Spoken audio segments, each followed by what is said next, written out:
Salut à tous, aujourd'hui on se retrouve pour une vidéo qui est clairement différente des précédentes. Avant toute chose, oui, le décor a changé, donc si vous voulez une vidéo room tour et setup, faites-le moi savoir dans les commentaires. Aujourd'hui on va parler d'un sujet qui est vraiment plus sérieux car comme vous l'avez pu le voir dans le titre, on va parler du Momo Challenge.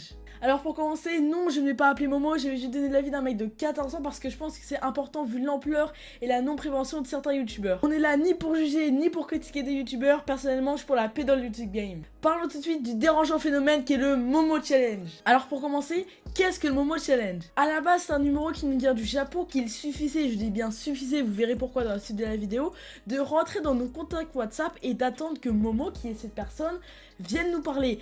Donc déjà j'ai quelques questions qui me trottent dans la tête. À quel moment un mec qui a cette photo de profil te donne envie de parler avec lui? C'est quand même un truc, on vit dans un monde de malade mental, clairement. Pour information, c'est une sculpture élaborée par Midori Hayashi, exposée à la galerie Vanilla de Tokyo, qui s'appelle Mother Bird. Voilà, mon accent anglais, vous connaissez. Mother Bird, voilà, il y aura écrit parce que sinon vous n'allez rien comprendre. Donc ce n'est ni un démon sorti tout droit des enfers, ni un truc sorti des gros films d'horreur, The Purge, Conjuring, tout ça. C'est rien du tout, c'est juste une sculpture utilisée pour faire peur. Ensuite, Momo nous contacte et commence à dévoiler le prénom de toute ta famille, de ta mère, de ton père, de ton frère, de ta tante, de ton oncle, de ta grande-tante, tout le monde. Toute ta famille y passe, ainsi que ta date de naissance et des détails hyper précis, genre t'as une étagère jaune avec tes figurines de Dragon Ball que t'as ramené récemment du Japon.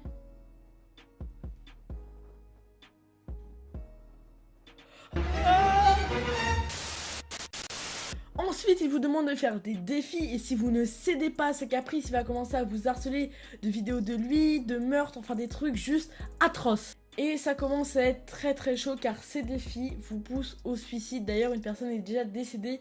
Il s'agit d'une fille de 12 ans en Argentine pour protéger sa famille. C'est vous dire à quel point c'est grave.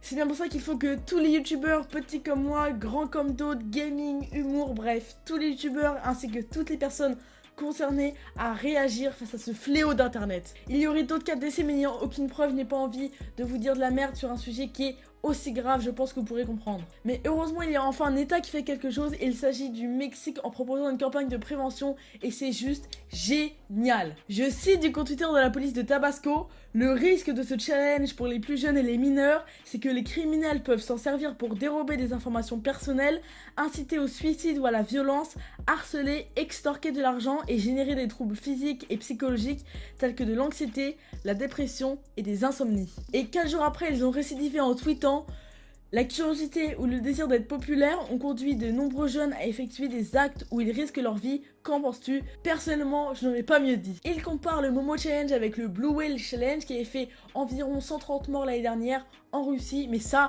c'est encore un autre sujet. Mais quand quelque chose buzz, on a toujours droit aux gratteurs, bien évidemment, et dans ce cas, ils se font passer pour Momo sur WhatsApp. Avant, il n'y avait que 3 Momos sur WhatsApp, maintenant il y en a des centaines, c'est bien pour ça que les chances de tomber sur le vrai Momo sont juste infime.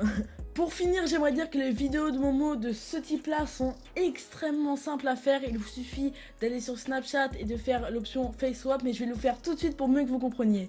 Donc là, on se retrouve sur Snapchat, donc je vais vous montrer tout de suite. Donc on va dans les effets et c'est très simple. Voilà, on prend ici une vidéo. Voilà. Quand je vous dis que c'est extrêmement simple de truquer une vidéo, c'est extrêmement simple, même un débile comme moi arrive à le faire. Ensuite on rajoute une perruque et on se met dans le noir, la vidéo est truquée, on fait peur à des gens, on tue des gens, voilà, bravo aux personnes qui font ça, c'est génial, vous êtes des monstres. Enculé, fils de putain. Les amis, on arrive déjà à la fin de la vidéo, tout ça pour vous dire qu'il faut absolument éliminer ces cancers d'internet, comme ça là. On les claque. Donc à toutes les personnes qui verront cette vidéo, n'essayez pas de contacter Momo ou quoi que ce soit et faites tourner cette vidéo pour qu'un maximum de personnes soient prévenues. J'ai tardé à faire cette vidéo mais au vu de l'ampleur que prend ce challenge, je pense que c'était nécessaire. Merci d'avoir regardé la vidéo jusqu'au bout, n'hésitez pas à liker et à vous abonner. On se retrouve très vite pour de prochaines aventures. Allez, ciao. Et attention hein, je vous ai encore à l'œil hein. Momo Challenge, j'ai dit quoi hein? Voilà le Momo Challenge. Attention, je vous ai encore à l'œil. Ciao.